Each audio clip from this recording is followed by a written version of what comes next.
हाँ जी, नमस्कार साथियों, स्वागत है आप सभी का एक बार फिर से। उम्मीद है आप स्वस्थ होंगे।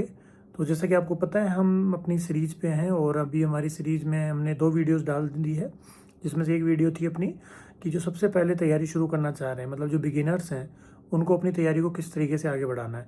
और दूसरी वीडियो हमने डाली थी कि जिनका कोर्स हो चुका है या जो प्री दे चुके हैं और या फिर मेंस तक वो पहुँचे हैं और जैसे अभी एसआई का एग्ज़ाम हुआ है या फिर जो एग्ज़ाम्स से फ्री हुए हैं, उनको आगे किस तरीके से चीज़ों को अपने आगे बढ़ाना है।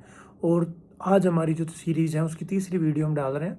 उस वीडियो में हम बताएंगे कि जिन्होंने इंटरव्यू दिया है, ठीक है, जो इंटरव्यू फेज तक गए हैं बट उनकी रैंक सही नहीं आ रही है ना, और जो बार बार इंटरव्यू में डिस्क्वालीफाई हो रहे हैं या फिर अच्छी रैंक नहीं आ रही है, वो क्या करें।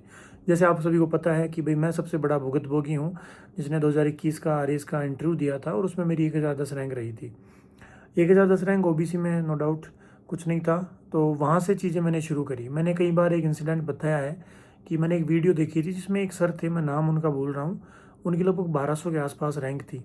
उससे वो डायरेक्ट टॉप 20 या टॉप 30 के अंदर आए थे। तो उनकी वो वीडियो जब मैं देख रहा था इसी टाइम, लगभग जब मैं अभी ये वीडियो बना रहा हूँ 10 बजे के आसपास, तो वो वीडियो मैंने देखी। तब उन्होंने भी कहा, उनसे पूछा गया कि भाई ये एक बहुत बड़ी उपलब्धि एक तरीके से कि कहाँ आप 4 डिजिट में थे, कहाँ आप 2 डिजिट में हैं, तो ये किस तरीके से हुआ। तब उन्होंने भी वही बताया कि भाई इस तरह पढ़ाई करी थी ये सब। और सेम इंसिडेंट एक बार तब हुआ जब मैं कहीं बैठा था, मेरा रिजल्ट आया, तब एक 4 डिजिट में था। मैंने तब उनके सामने कहा था कि क्योंकि मेरे लिए, मैं खुद ये मानता हूँ कि मेरा जो सेकंड अटैम्प्ट होता है वो हर चीज़ में, मैंने एनसीसी में भी ऐसे काफ़ी इवेंट हुए जिसमें सेकंड टाइम मैंने चीज़ें बहुत बेहतर करी। लाइफ में भी कई सारी बातें ऐसी रही जब दूसरी बार या दूसरे प्रयास में मैंने जब भी जो कुछ भी किया वो मैंने बहुत अच्छे से अचीव किया। तो मैं यही कहता था कि जो मैं दूसरी बार और भी ज़्यादा खूंखार हो जाता हूँ, घायल हूँ इसलिए घातक हूँ। तो मैंने वही चीज़ें उस समय जब मैं बैठा था शाम को, जब मेरी 4 डिजिट में रैंक थी, तब मैं यही कह रहा था कि कुछ भी हो जाए, या तो 3 में या 2 में या 1, जिसमें 2 और 1 रैंक डिजिट के अंदर मैं रैंक ला के रहूँगा। अब कहने में अलग हैं और उसको लाने में बहुत फ़र्क होता है। सबसे ज़रूरी है कि आपको वो फ़र्क समझना होगा कि वो फ़र्क कहाँ से बनता है ना। अब बी प्रैक्टिकल हम थोड़ी सी बात करते हैं। मैं आपको बताता हूँ कि जैसे सपोज करके देखो आप कि आपके जो है, मान लो 3 डिजिट में, 4 डिजिट में रैंक है या फिर ऐसी रैंक है जो आप जिससे बेहतर आप डिज़र्व करते हो, तो उसका क्या कारण है और वो किस तरीके से आपको मिलेगी, है ना, उसमें क्या आपको प्रयास करने हैं। मैंने किस तरीके से चीज़ों को आगे बढ़ाया वो मैं आपको बताता हूँ। आपको पता है 17, जितना मुझे याद है, हाँ, 17 नवंबर 2024 को रिजल्ट आया। उसी समय हमारा क्या चल रहा था, ये मेंस का टाइम था, जनवरी में मेंस होना था 24 में, है ना, 24 में था ना शायद, हाँ 24 में। तो तब से भाई रिजल्ट, रात को इस टाइम रिजल्ट आया, रिजल्ट आके रो रुआ के, है ना, परेशान हो हुआ के सो गए। सुबह उठते ही तैयारी में लग गया मैं। तब से टारगेट था कि जनवरी में अटैम्प्ट देना है, क्योंकि 2 महीने बच रहे हैं नवंबर से, पूरा 20 का दिसंबर और आधा जनवरी है। तो तब तो भाग दौड़ से कर रहे थे फटाफट तैयारी की, यार जल्दी करते हैं। फोर्थ पेपर में मेरा तब से ही ध्यान था। पर जैसे डेट बढ़ी, डेट बढ़ते ही मैंने जो है राइस सिविल सर्विसेज से फोर्थ पेपर का टेस्ट पेपर लिया सबसे पहले। तो क्योंकि उनका मुझे काफ़ी अच्छा लगा, उन्होंने जो जिस तरीके से शेड्यूलिंग कर रखी है ना, डिवाइड करके, वो बहुत अच्छा है उनका। तो मैंने फटाफट वहाँ से ज्वाइन करी। और जहाँ 21-22 जनवरी को पेपर होना था, अगर मैं सही हूँ तो लोग वहाँ जनवरी का महीना ढंग से काट रहे थे कि भाई चलो कलेश कट्यो, थोड़ा सा धन, तो 6 महीने बढ़ा दी थी ना आगे, इसलिए। बट मेरा ये था कि नहीं भाई, 21-22 को, 23 या मुझे याद है, मैं 26 तारीख को उनका पहला टेस्ट था और मैंने वो तब से वो टेस्ट देने शुरू किए थे। तो पहली चीज़ से आपने क्या सीखा कि फोर्थ पेपर मैंने तब से ही शुरू कर दिया था, क्योंकि मेरे खुद के फोर्थ पेपर में सिर्फ 75 मार्क्स थे। और जब 75 मार्क्स थे तो समझ में आ गया कि भाई 200 में 75 नंबर कहीं को ना हो पाया। पहला पेपर में 82, दूसरा में 86, तीसरा में 84, चौथा में 75, इंटरव्यू में 50, 372 नंबर के आसपास बने मेरे से, और 1010 रैंक आई। तो फोर्थ पेपर पे गांठ बांध लो भाई साहब आज से ही, है ना।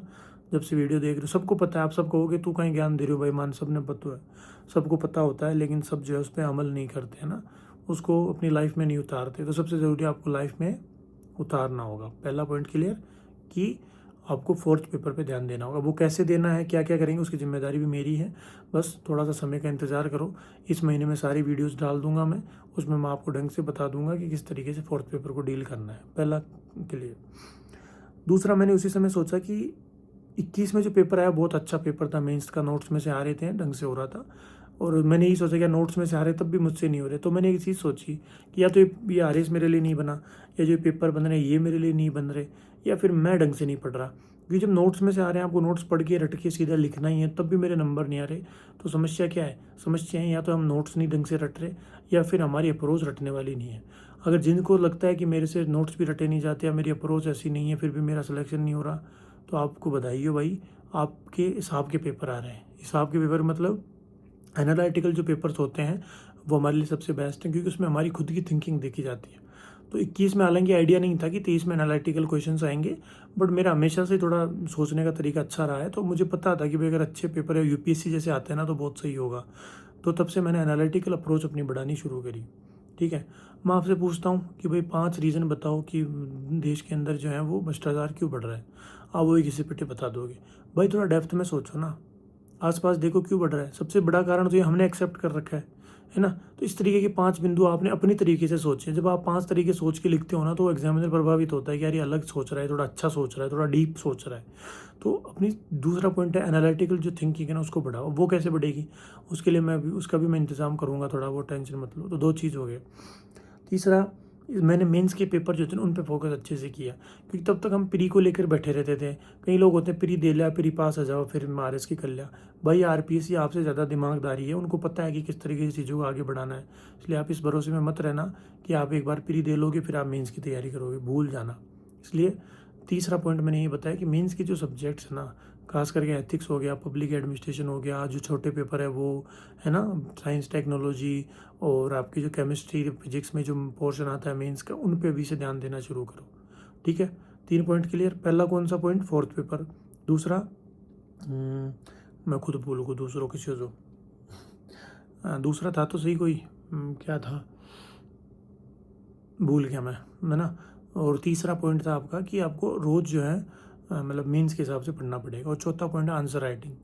अपने पेपर देखो, पोर्शन डिवाइड करो, चारों पेपरों में किस पेपर में कितने नंबर आपके बैठ रहे हैं। चारों पेपरों में जिसमें कम नंबर बैठ रहे हैं उस पर ध्यान दो, उसमें भी कम नंबर किस पे बैठ रहे हैं। मैं आपको बताऊं, जब कॉपी आई थी तो मैंने अपनी कॉपियों के फ्रंट पे लिख लिया था कि इस सब्जेक्ट में मेरे इतने नंबर आ रहे हैं, इसमें इतने, इसमें इतने, इसमें इतने। लॉ में मेरे हाईएस्ट 13 नंबर थे, तो मैं श्योर था कि भाई लॉ कोई दिक्कत नहीं है। ऐसे ही हिस्ट्री में अच्छे नंबर थे, तो मुझे हिस्ट्री की भी कोई दिक्कत नहीं है। टेक्नोलॉजी में भी अच्छे नंबर थे, एथिक्स में थोड़े ठीक थे, बेड में भी थोड़े ठीक थे। तो छोटे पेपरों में बाकी जो 5 छोटे पेपर है ना वो बिगड़ गए थे। 4th पेपर मेरे को समझ में तभी आ गया था कि मुझे इन 3-4 चीज़ों पे ध्यान देना है। तो आपकी जो लास्ट ईयर की कॉपीज़ हैं जिसमें मार्क्स का डिवाइडेशन हुआ है उसको निकालो। अभी 19-20 तारीख को कॉपियाँ और आ जाएगी, उनको डिवाइड करना ढंग से कि भाई किस पेपर में कितने कम नंबर आ रहे हैं। 4 पॉइंट हो गए। 5वां, अपनी अंतरात्मा से पूछो कि उस लेवल की पढ़ाई हो रही है क्या, है ना, अंतरात्मा क्या कहती है। और छठा पॉइंट है वैल्यूएट करो अपने नोट्स को, ना नोट्स को भारी बनाओ, वेट करो, वेट बढ़ाओ नोट्स के अंदर। अब वो वेट कैसे बढ़ेगा उसकी भी जिम्मेदारी मैं ले रहा हूँ, मैं करता हूँ उसका भी इंतजाम। वैल्यू एडिशन की वीडियो डालेंगे, उसमें मैं बताऊँगा किस तरीके से आपको वैल्यूएट करना है। 6 पॉइंट हो गए। 7वां ये है कि आप जो है थोड़ा सा नोट्स के अलावा भी चीज़ें पढ़ना शुरू करो, है ना। यूपीएससी के पीवाईक्यूज देखो, मीन्स के उनको सोचो पहले लिखने से पहले। अब जैसे आप दृष्टि की हिस्ट्री की कितने बुक खोलोगे ना, पीवाईक्यू वाली बुक, पहला क्वेश्चन मिलेगा गुप्त काल में, और उसमें जो आपका केव आर्किटेक्चर था उसमें क्या डिफरेंस है। तो उस पर कूदो मत आंसर पे, सीधा पहले खुद सोचो थोड़ा बहुत कि मैं इसका क्या आंसर दे सकता हूँ, है ना, उसकी अप्रोच करो। और 9वां पॉइंट है कि इंटरव्यू की भी थोड़ा सोचो, है ना। इंटरव्यू का सोचने से मेरा मतलब है कि थोड़ा थोड़ा वीडियो उसके बारे में सोचो कि आपको कोई सवाल पूछा जा रहा है। जैसे मैं आपसे पूछ लूँ कि भाई ये बताओ, भारत के अंदर जो ALM है ना, ALM का आपने नाम सुना होगा। उसके अलावा आपका LLM होता है ना एक, उसके अलावा जो AI के एल्गोरिदम्स हैं उनका डेवलपमेंट जो है उसमें किस तरीके से हम बेहतर कर सकते हैं। तो बोलो उसके बारे में कि हाँ भाई हम इस तरीके से उसको बेहतर कर सकते हैं। अब ये मत कहना क्या सवाल पूछ लिया, सवाल समझो और उसका आंसर सोचो। उधर कमेंट में बताना मुझे कि हाँ हमने सोचा है इसका आंसर। तो अभी से थोड़ा इंटरव्यू के हिसाब से भी सोचना शुरू करो। तो मेरे हिसाब से 9-10 पॉइंट है, इन पॉइंट में आप काम करोगे ना, अच्छी रैंक आएगी, डोंट वरी। और रैंक आने का मज़ा ही वही है जब आप 3 या 4 डिजिट में और सीधा 1 या 2 डिजिट में जाओ। हालांकि मेहनत लगती है, आपको मेहनत बस इतनी ही करनी है कि आपको रैंक की सुधारनी है ना। आपको मेहनत ये तो करनी ही नहीं है कि मेरा प्री हो, मेरा मेंस हो, फिर इंटरव्यू कॉल हो। भाई वो 3 तो आपने कर ली ना, मतलब इतना तो विश्वास होगा कि आप उस स्तर तक हो। बस अब आपको क्या करना है, आपको रैंक को सुधारनी है। जो बच्चे पहली बार दे रहे हैं उनको तो प्री क्लियर करना है, फिर मेंस क्लियर करना है, फिर इंटरव्यू क्लियर करना है, फिर रैंक लानी है। आपको सिर्फ रैंक लानी है। अब ये मत कहना कि ये भी आसान नहीं है। भाई आसान नहीं है, इसीलिए आप 1000-1200 के अंदर हो। अगर आसान होता तो आप भी 10-20 हज़ार में होते। तो इसलिए अपने आप पे विश्वास रखो, बढ़िया ध्यान दो। और भी कोई समस्या हो तो कमेंट में बता देना। बाकी अपना ध्यान रखो, और सीरीज़ में नेक्स्ट वीडियोस डालते रहेंगे। बहुत सी बातें, आंसर राइटिंग को, वैल्यू एडिशन की, नोट्स का, कंटेंट का, करंट अफेयर का, मैथ रीजनिंग का, फोर्थ पेपर का, है ना, पेन वैन का, और स्ट्रेस वगैरह सारी चीज़ें करेंगे ना। इस महीने के अंदर मेरा प्रयास रहेगा कि मैं ये सारी चीज़ें आपको अवेलेबल करवा दूँ। तो ध्यान रखो अपना, मिलते हैं नेक्स्ट वीडियो में, ठीक है। तब तक जय हिंद, धन्यवाद।